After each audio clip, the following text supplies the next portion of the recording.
तो राहुल गांधी जी के सिपाही हैं, गांधी जी के अनुयायी हैं। जब अंग्रेज को सुना दिए तो ये लोग क्या हो रहे हैं, इन लोग को तो सुना ही के छोड़ेंगे हम लोग। जनता की अदालत में नरेंद्र मोदी जी को एक बार परास्त किया है, उनके अहंकार को तोड़ा है। 25 के चुनाव में नीतीश जी का भी अहंकार टूट जाएगा। उनका व्यक्तिगत अहम इतना बड़ा है ना कि वो भारतीय संविधान प्रभारी है और राहुल गांधी जी यही संविधान की लड़ाई लड़ रहे हैं। नमस्कार, आप देख रहे हैं चौकस भारत में आपका दोस्त ब्रजेंद्र। भाई, बिहार में जिस तरह की स्थिति है फिल वक्त, उसको लेकर के कई विपक्षी जो हैं वो अपने अपने स्तर से आंदोलन, प्रोटेस्ट और सरकार के खिलाफ आवाज बुलंद करने के फिराक में हैं।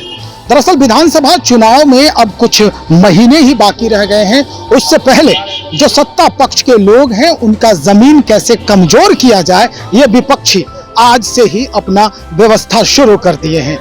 भाई, जिस तरह की घटना घट रही है वो नब्ज पकड़ के जो कांग्रेस पार्टी है वो अब सड़क पर उतर गई है।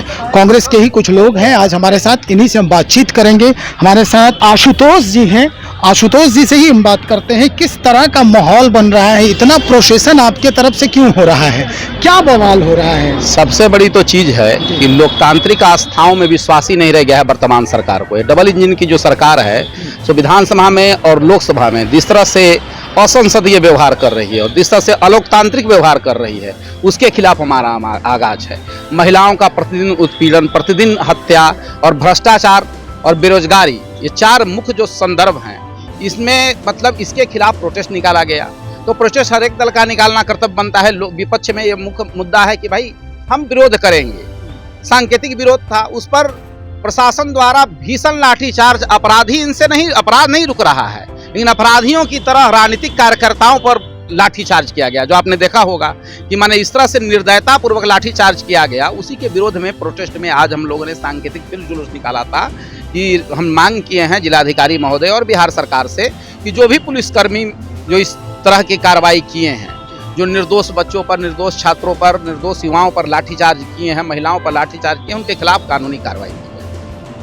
अब क्या लगता है, या अभी तो विधानसभा सत्र चल रहा है, आज आखिरी दिन भी है शायद, तो ऐसे में ये बात जो है उन तक पहुंच रही है जहां तक आप पहुंचाना चाहते हैं? क्योंकि आपको बार बार ये लगता है तीसरी बार आप प्रोटेस्ट कर रहे हैं। अब ये लोकतांत्रिक व्यवस्था में बात पहुंचाने का यही माध्यम है, और तो कोई माध्यम है नहीं।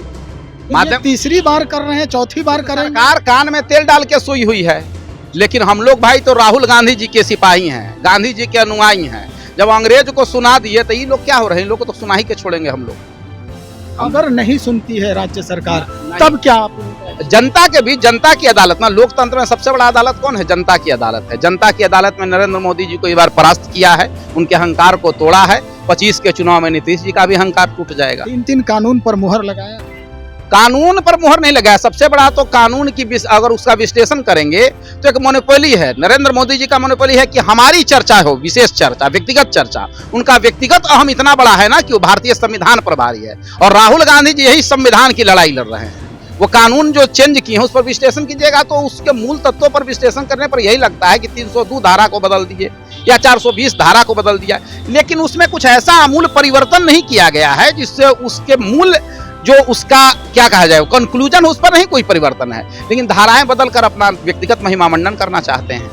चलिए, बहुत शुक्रिया जानकारी देने के लिए। तो भाई, व्यक्तिगत महिमा मंडन करने की कोशिश हो रही है और इसी बात का विरोध कांग्रेस के तरफ से लगातार किया जा रहा है। तो चलिए देखते हैं कैसा परिदृश्य बदलता है इस पूरे राजनीतिक गलियारे का, खास करके बिहार में। हम वो भी खबर आपको दिखाएंगे, बने रहिए हमारे साथ। बहुत शुक्रिया।